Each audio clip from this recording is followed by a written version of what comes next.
IPL से जैसे ही मुस्तफिजुर रहमान को निकाला गया, ये सवाल निकल कर आ रहे थे कि क्या सही है क्या गलत है, चर्चाएं भी थी। इसके बाद इसी बीच बांग्लादेश जो बोर्ड है क्रिकेट, वो आईसीसी को एक मेल कर देती है कि वो जो उनकी टीम है वो भारत मैच खेलने नहीं आएंगे। साथ ही आईपीएल को भी अपने देश में बैन कर दिया।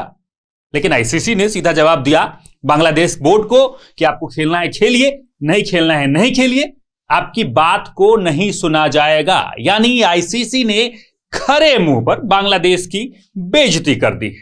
अब ये कारण कैसे निकला, मुस्तफिजुर रहमान को क्यों बाहर किया गया, ये चर्चाएं आपको शुरू से हम बताते हैं कि आईपीएल के मिनी ऑक्शन में मुस्तफिजुर रहमान को कोलकाता नाइट राइडर ने 9.20 करोड़ में खरीदा था। खरीदा तो था, लेकिन इसी बीच बांग्लादेश में हिंदुओं पर अत्याचार होने लगे, हिंदुओं की हत्या हुई और एक सामाजिक वर्ग जो है भारत के, वो नाराज चलने लगे कि मुस्तफिजुर रहमान को आईपीएल से बाहर कर देना चाहिए। अब बीसीसीआई के भी चेहरे पर सिकन आने लगी, क्योंकि ये तो देख ही रहे हैं कि सट्टेबाजी जितने ऐप हैं वो भी बैन कर दिया गया है। और अगर एक सामाजिक वर्ग अगर आईपीएल से नाराज चलेगा तो इनकम होगा कहां से।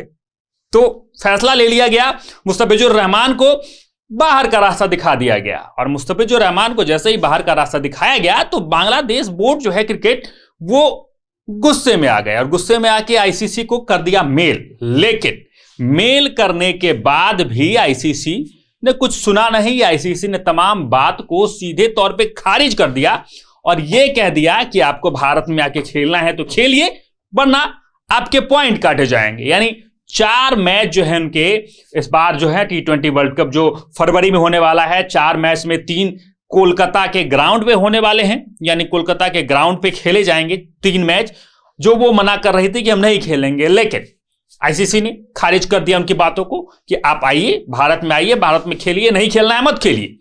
अब तमाम बातें भी हैं कि क्या इसमें क्या कुछ सही है क्या कुछ गलत है। हालांकि ये जो मुस्तफिजुर रहमान को बाहर निकालने की बातें आई है, उनके पर्सनल जो हैं आपके जो चर्चाएं हैं कि ये भी है कि मुस्तफिजुर रहमान अगर खेलेंगे तो क्या कुछ अंदरूनी कलह हो सकता है, भारत में क्या कुछ दिक्कतें हो सकती है, जो एक सामाजिक वर्ग है वो देखने नहीं आएंगे तो कितना आईपीएल पे प्रभाव पड़ सकता है। इन तमाम चीजों को देखते हुए बीसीसीआई ने उन्हें हटा दिया। लेकिन बांग्लादेश भी जो है वो ये मानने को तैयार नहीं थी कि वो भारत अब आएंगे।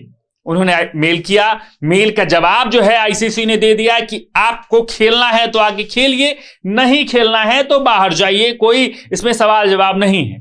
चलिए, टेंडर नहीं सुने जा रहे हैं बांग्लादेश के, क्योंकि बांग्लादेश अभी उस लेवल पे क्रिकेट में कुछ कर नहीं रही है।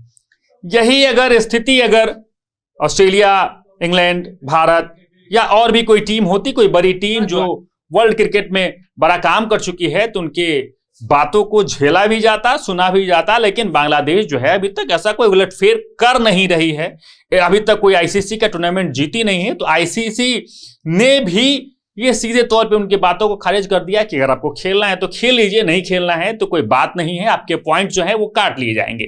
और अगर बांग्लादेश के पॉइंट्स अगर काटे जाते हैं, अगर 8 पॉइंट जो भारत के वेन्यू पे उनके मैच है ग्रुप लीग के, अगर 8 पॉइंट्स उनके काट लिए जाते हैं तो बांग्लादेश के पास तो फिर से कोई ऑप्शन बचता नहीं है।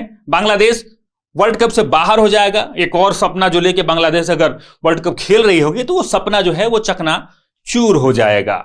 लेकिन सबसे बड़ा सवाल कि क्या सही क्या गलत, क्या मुस्तफिजुर रहमान को बाहर करना किस हद तक सही है, क्या इस तमाम बिंदुओं पर जो आईसीसी ने सुनाया है, अपनी बातों को रखा है, क्या वो किस हद तक सही है, और क्या इस पूरे मामले पर बांग्लादेश बोर्ड जो ओवर हाइप क्रिएट कर रही है वो किस हद तक सही है। क्योंकि आईपीएल में एक मुस्तफिजुर रहमान को छोड़ दिया जाए तो और कोई खिलाड़ी तो आईपीएल में खेल नहीं रहे थे।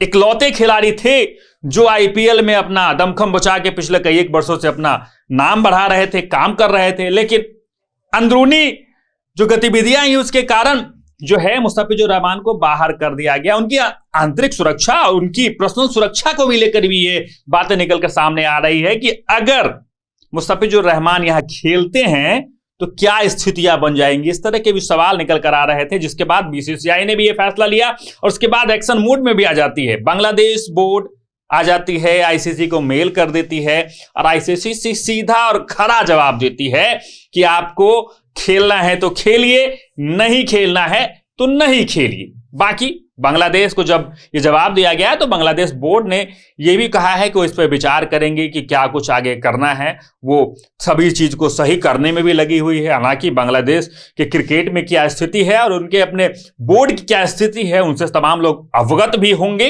लेकिन आगे जो कुछ भी बातें निकलकर सामने आएगी उस पर हमारी नजर बनी रहेगी। हमारे साथ जुड़े रहें, देखते रहें सच टॉक्स।